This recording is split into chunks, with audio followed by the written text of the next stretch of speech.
She pulled her hand back like she'd touched something diseased. In the lobby of Chicago's most exclusive hotel tech CEO, Victoria Ashford called security on a black man who dared to approach her. His crime, wearing a polo shirt instead of a suit, looking like he didn't belong. "Remove him," she ordered. "He's not on the list." But he was on the list. In fact, he owned the list. And in 24 hours, Victoria Ashford would learn exactly how much that handshake was worth. The morning had already turned against Victoria Ashford before she even stepped into the Langham's grand lobby.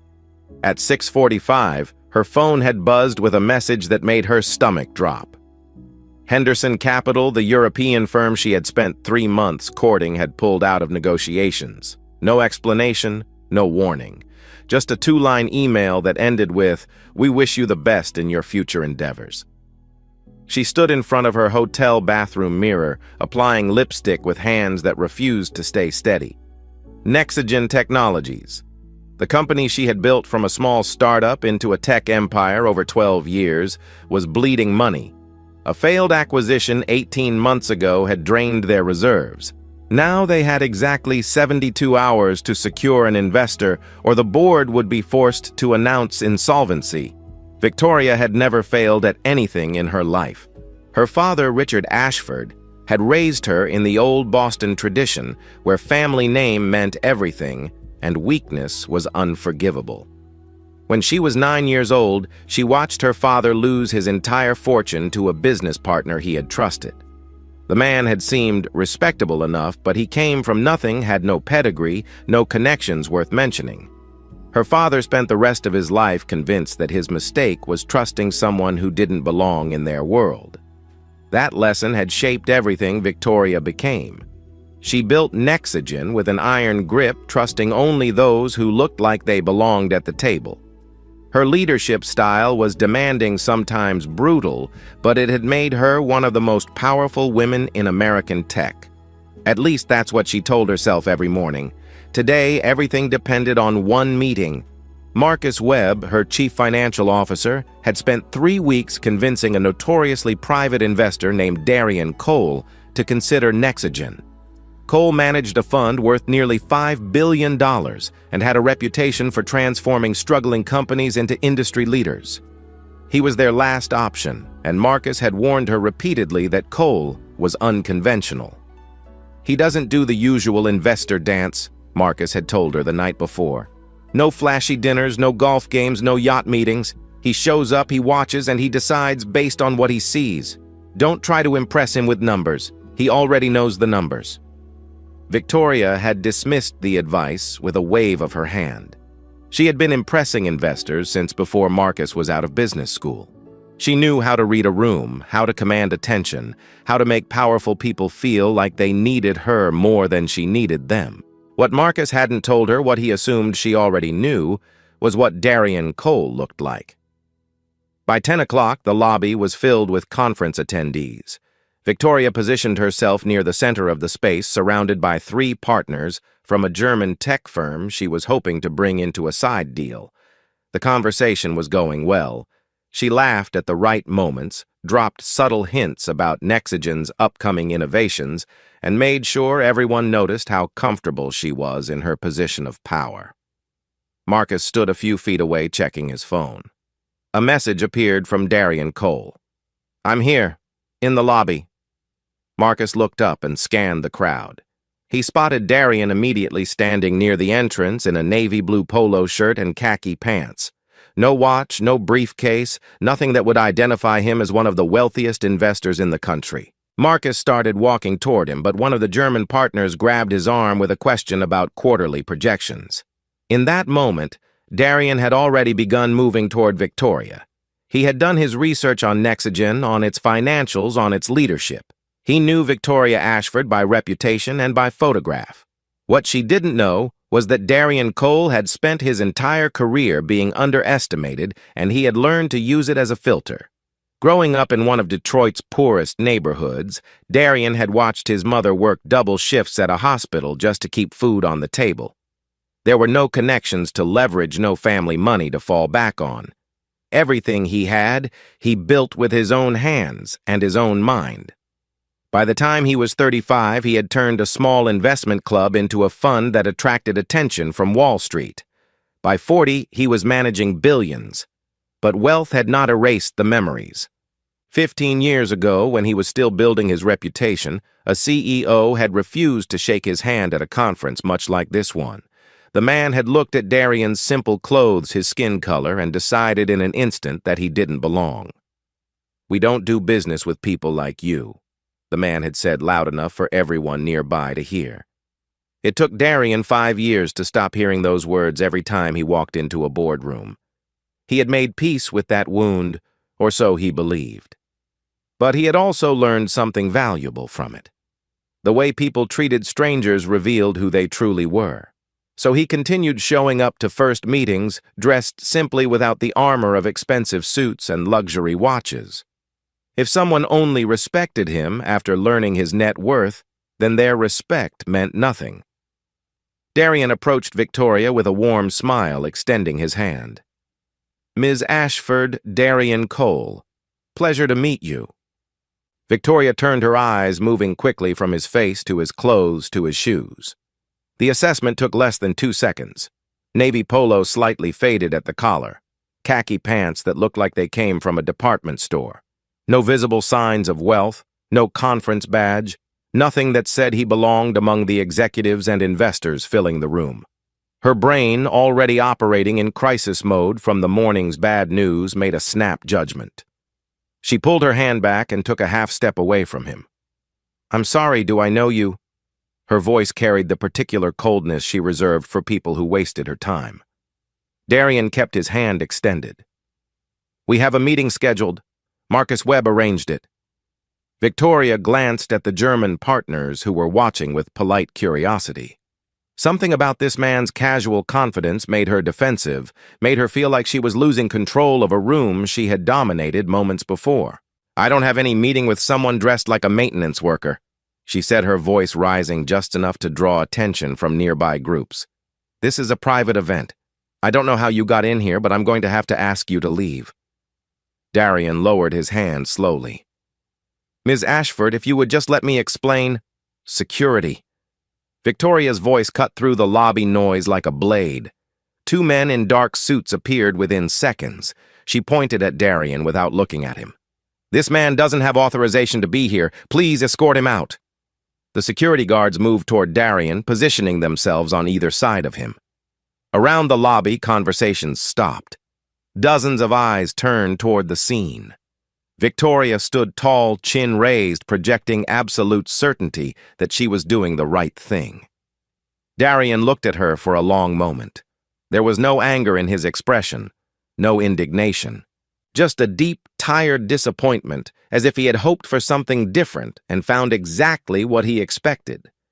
He spoke quietly, words meant only for her. "I understand." Then he allowed the security guards to lead him toward the exit. He didn't protest, didn't demand to speak to a manager, didn't pull out his phone to prove his identity. He simply walked away. Marcus finally broke free from the German partners and rushed across the lobby, arriving just in time to see Darian disappear through the revolving doors. His face went pale. Outside, the Langham Darian stood on the sidewalk and took a deep breath of the cold Chicago air. The old wound had opened again, but this time it felt different. He wasn't a young investor trying to prove himself anymore. He was a man who had built an empire precisely so he would never have to beg for a seat at anyone's table. He pulled out his phone and called his assistant. "Cancel everything related to Nexagen Technologies," he said, "permanently." His assistant's voice came through confused. "Sir." "The meeting was supposed to happen this morning. Did something go wrong?" Darian watched a taxi pass by its yellow paint catching the gray morning light. "There are things money can't buy, and there are people money shouldn't save." He ended the call and slipped the phone back into his pocket. The decision was already made. It wasn't about personal insult, though the sting was real. It was about something larger. A CEO who would humiliate a stranger in public, who would judge a person's worth by their clothing and skin color, would eventually treat her employees the same way, would treat her customers the same way, would build a company culture that reflected her own blind spots. Darian had made his fortune by investing in people, not just products, and Victoria Ashford had just shown him exactly who she was.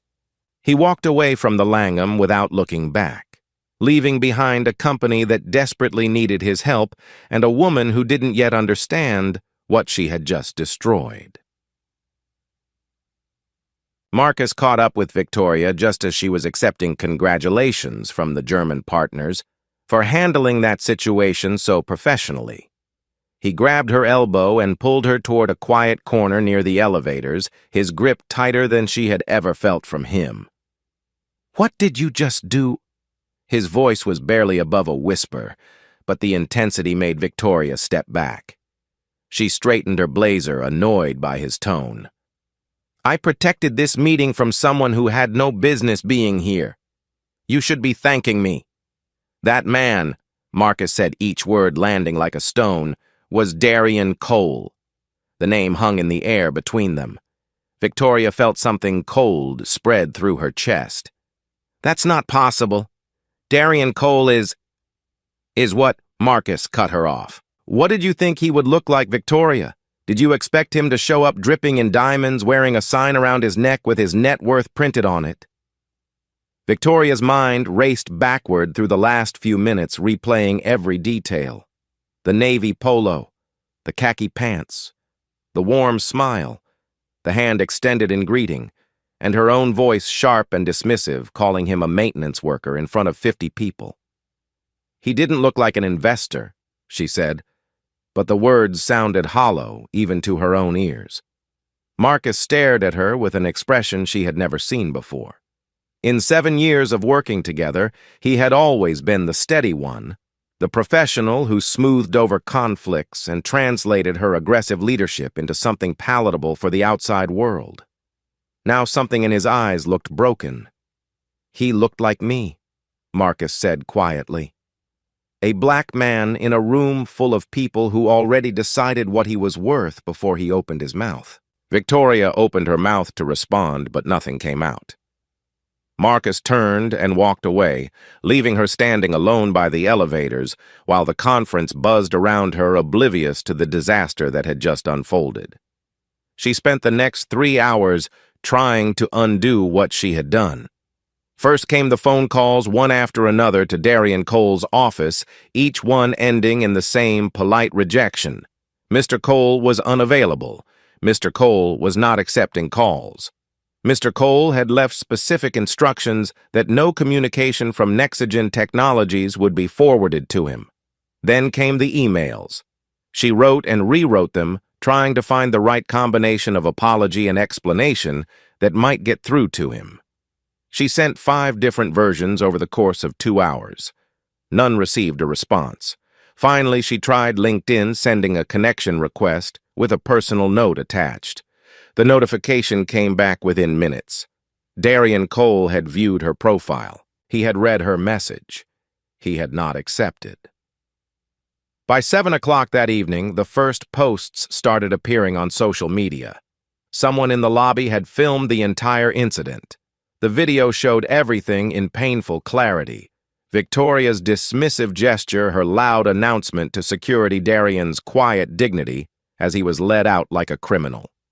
The caption read, "Tech CEO Victoria Ashford has black investor escorted out of conference for not belonging. The investor Darian Cole, worth $4.7 billion. The hashtag Nexigen CEO began trending before dinner. At 11 o'clock that night, Victoria sat in an emergency video conference with Nexigen's board of directors. Their faces filled her laptop screen in a grid of disapproval. The chairman, a 72-year-old man named Howard Price, who had known her father, spoke first.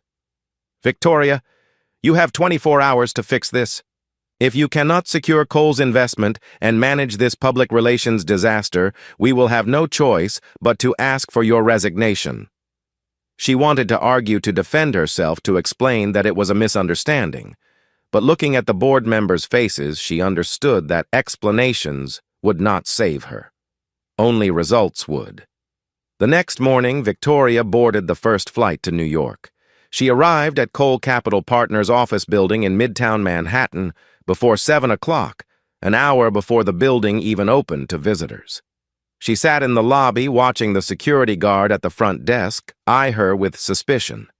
When the receptionist arrived at 8, Victoria approached immediately. "I need to see Darian Cole. My name is Victoria Ashford." The receptionist typed something into her computer, then looked up with a practiced smile. "I'm sorry, Ms. Ashford.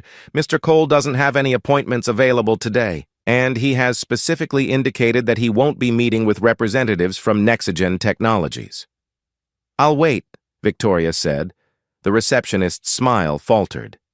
"Miss Ashford, I don't think you understand. He's not going to see you." "I'll wait anyway." Victoria sat down in one of the leather chairs facing the reception desk. The irony was not lost on her. Yesterday, she had dismissed Darian Cole in less than 90 seconds.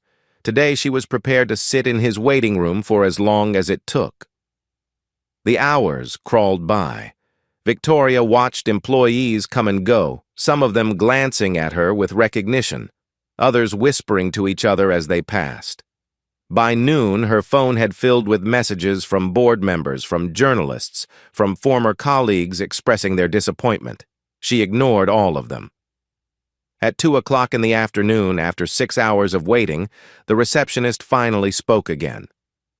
"Ms. Ashford, Mr. Cole will see you now. You have 10 minutes." Victoria stood her legs stiff from sitting so long. She smoothed her skirt, took a deep breath, and followed a young assistant through a maze of hallways to a corner office with floor-to-ceiling windows overlooking the Manhattan skyline. Darian Cole stood by those windows, his back to the door. He was wearing the same style of clothes as yesterday, a simple button-down shirt and dark slacks. He didn't turn around when Victoria entered. "Close the door," he said. Victoria did as she was told. She stood in the center of the office, waiting for him to face her, feeling, for the first time in decades, what it was like to have absolutely no power in a room. "Mr. Cole," she began, "I came to apologize. What happened yesterday was a terrible mistake. I didn't know who you were, and I made an assumption that I deeply regret."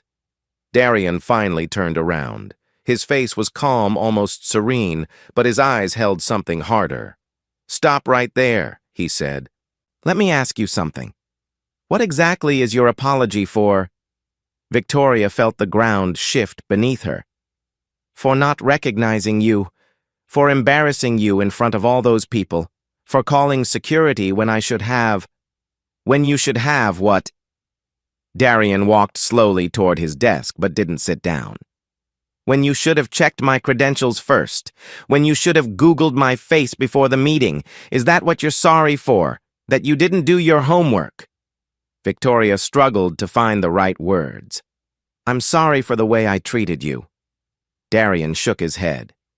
"You're sorry for the way you treated me because I turned out to be someone important. But here's what keeps me up at night, Ms. Ashford. If I really had been just a maintenance worker, if I really had been someone who wandered into that lobby by accident, would you be here apologizing, or would you still be congratulating yourself for protecting your precious event from someone who didn't belong?" The question hit Victoria like a physical blow. She had no answer because she knew what the answer was. "The problem isn't that you didn't know who I was," Darian continued.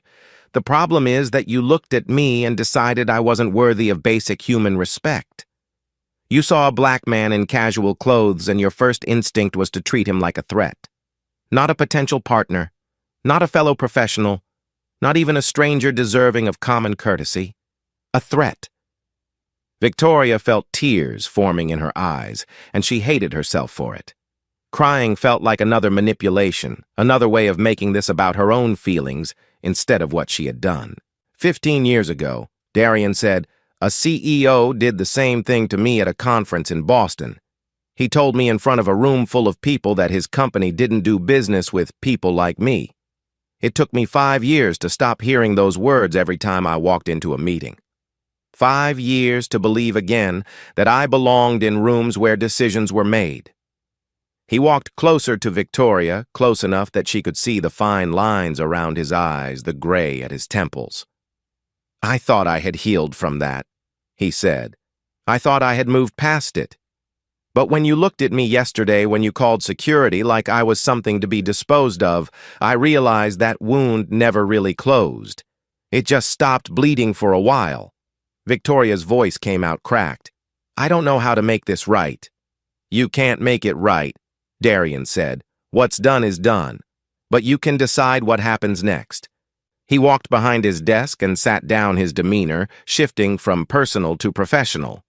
"I've looked at Nexagen's financials. Your company is salvageable, but barely. You have maybe 48 hours before your creditors start circling. The board will push you out either way, but the question is whether Nexagen survives at all." "Will you invest?" Victoria asked. The words felt like begging, which she realized was exactly what they were. "That depends on you. I have conditions." Victoria nodded. "Name them."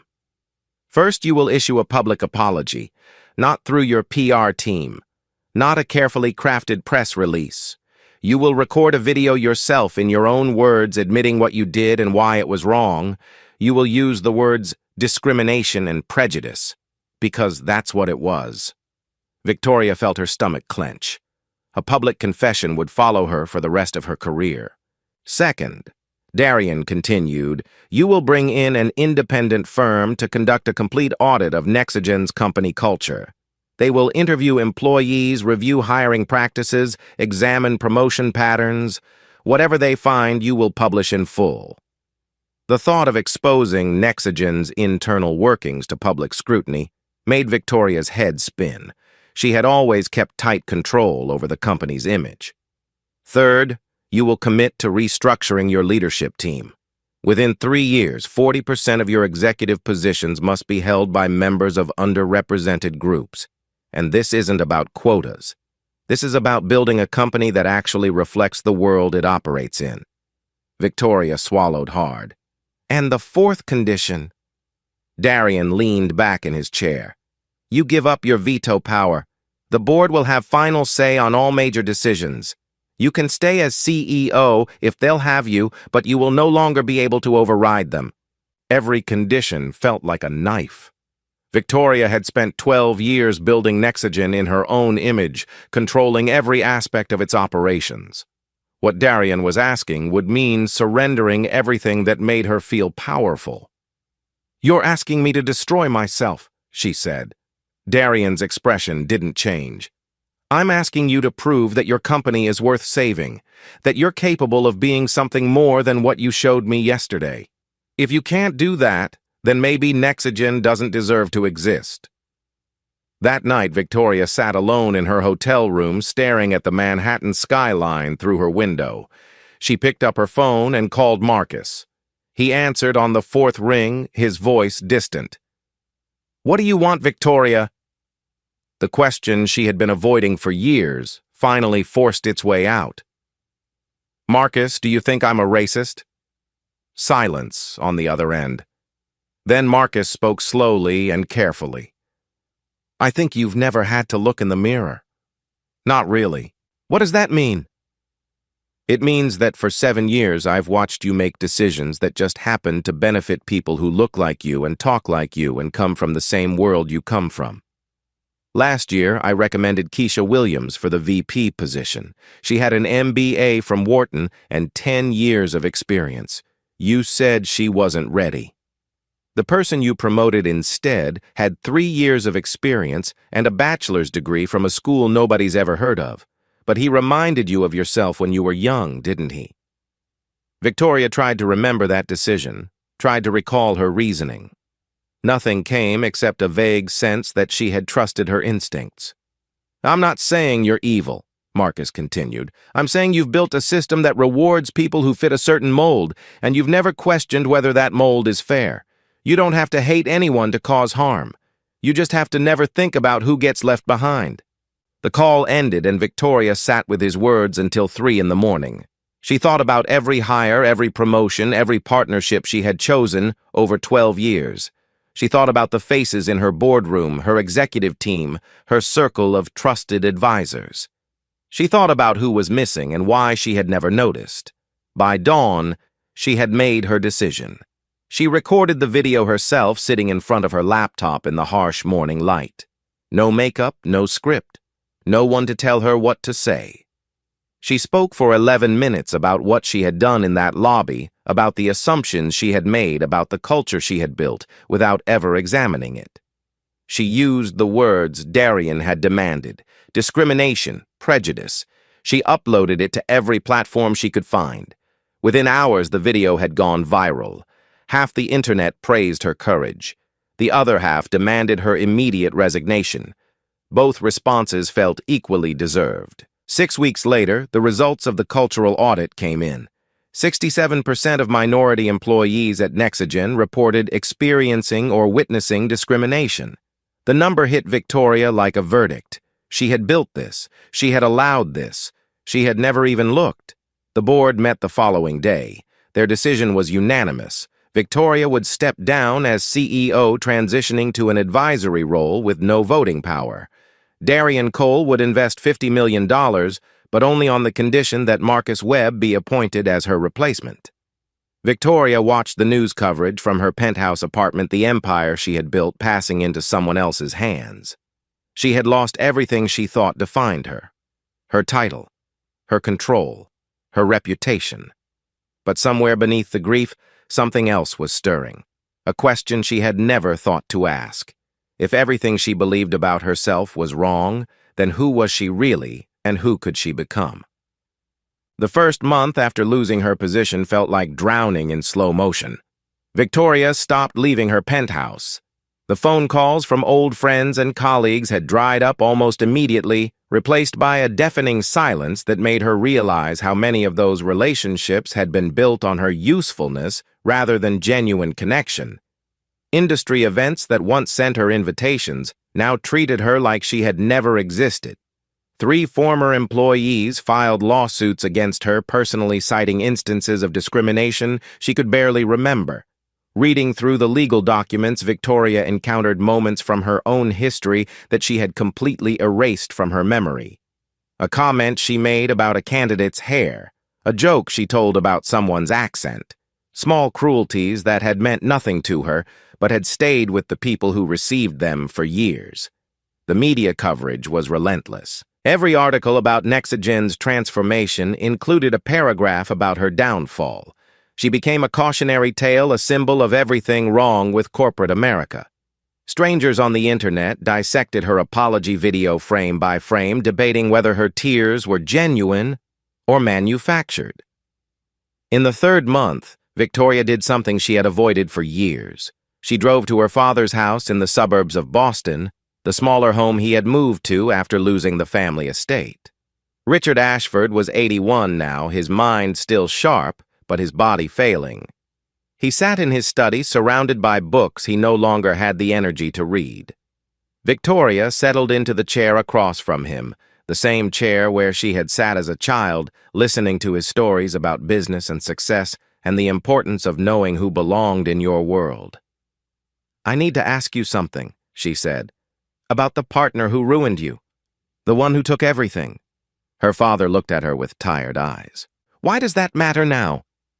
"Because I've been telling myself a story about him my whole life, a story you told me, and I need to know if it was true." Richard turned to look out the window at the gray New England sky. When he spoke again, his voice had lost its usual certainty. His name was Thomas. Thomas Bradley.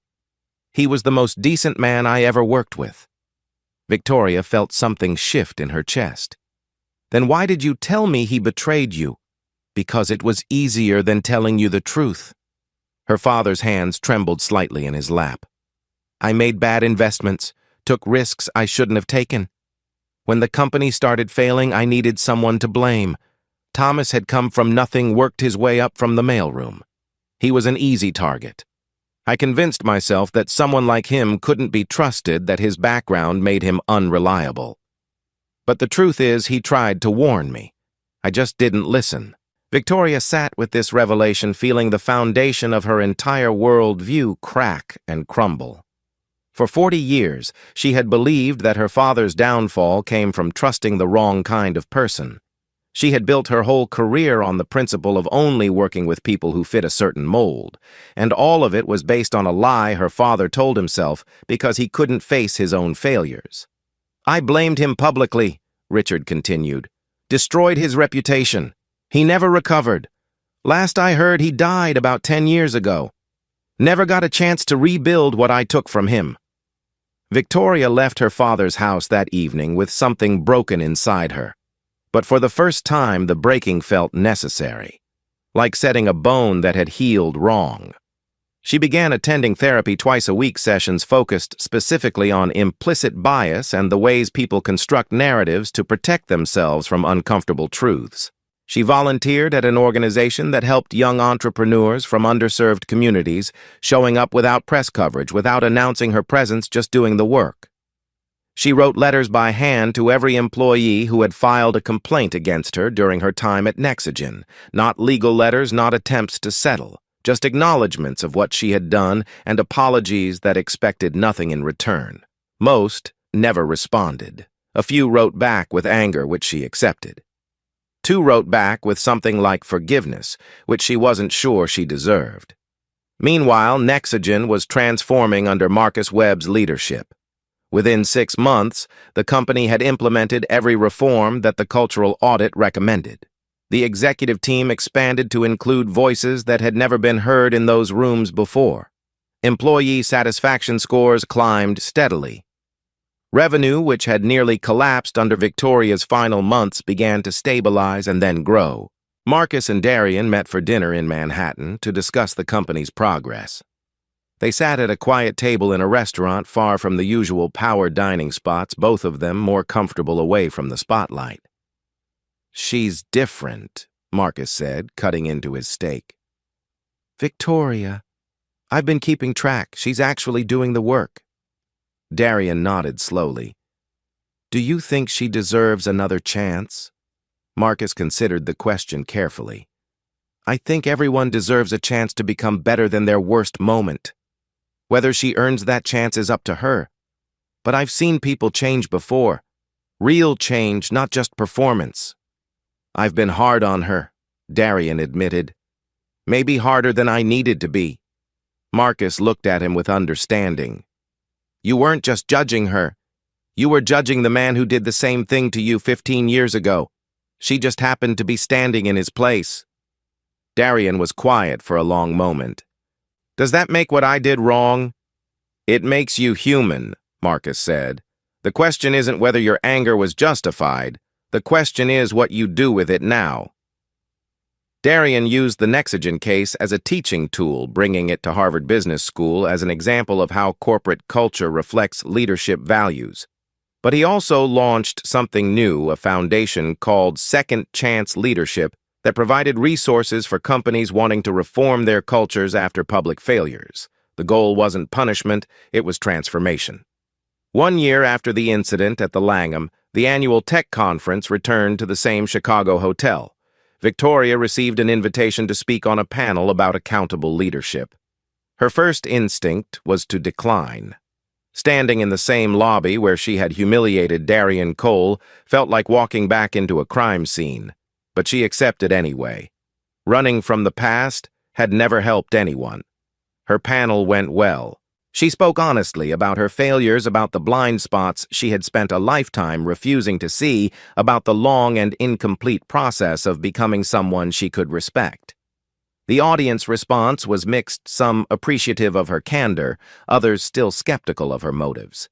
Victoria had learned to accept both reactions as valid. After the session, she made her way through the crowded lobby, shaking hands with people who approached her, answering questions from young professionals who wanted to know how she had survived such a public collapse. And then she saw him. Darian Cole stood near the windows overlooking the Chicago River, wearing a simple gray sweater and dark jeans. Still no expensive watch. Still no visible markers of his wealth. He was talking to a young woman who looked like she might be a startup founder, giving her his full attention the way he gave everyone his full attention. Victoria waited until the conversation ended. Then she walked toward him, her heart beating faster than it had in any boardroom negotiation. Darian saw her coming and watched her approach without moving. When she reached him, Victoria did something she had never done before in her entire professional life. She extended her hand first. "Mr. Cole, thank you for coming." Darian looked at her hand, then at her face. A year of change was written there in the lines around her eyes, in the absence of the armor she used to wear. He took her hand and shook it. "Thank you for inviting me," he said. Victoria held the handshake a moment longer than necessary. "I'll never be able to apologize enough for what happened in this lobby." Darian released her hand gently. "Apologies aren't really about words, they're about what you do after. And from what I've seen, you've done enough." Victoria felt tears threatening but held them back. "I lost everything I thought I needed to be worthy of respect. My title, my power, my reputation, and somehow, for the first time in my life, I feel like I might actually deserve my own respect." Darian nodded slowly, a small smile crossing his face. "That's the only kind of respect that really matters." They stood together for a moment, two people who had been on opposite sides of the same wound, looking out at the lobby where everything had fallen apart. The same marble floors, the same crystal chandeliers, the same crowd of executives and investors measuring each other's worth. But something had changed. Not the room, not the people in it. Just two of them standing by the window, finally seeing each other clearly. Victoria spoke quietly, almost to herself. "Respect should never be earned by status. It should be given by default." Darian glanced at her with surprise. "I've said that exact thing in a dozen speeches, but it sounds different coming from you." "It feels different saying it," Victoria admitted, "because now I understand what it costs when you forget it." They parted ways without drama, without grand gestures, without promises of friendship or reconciliation. Some wounds heal, some leave scars, but all of them teach you something if you're willing to learn. Victoria walked out of the Langham into the bright Chicago afternoon, leaving behind the woman she used to be. The handshake she had offered wasn't a plea for redemption. It was simply an acknowledgement that every person who crosses your path deserves to be seen as fully human. That lesson had cost her everything, and it was worth every bit of what she paid. This story makes me wonder, how many times have we judged someone before giving them a chance to speak? Have you ever been in a situation where someone underestimated you, or maybe you realized later that you had misjudged someone else? I would love to hear your stories in the comments below. And if this story made you think even just for a moment, consider subscribing to join this community. We share stories like this every week, stories about the moments that change us and the choices that define who we become. Thank you for listening, and I will see you in the next one.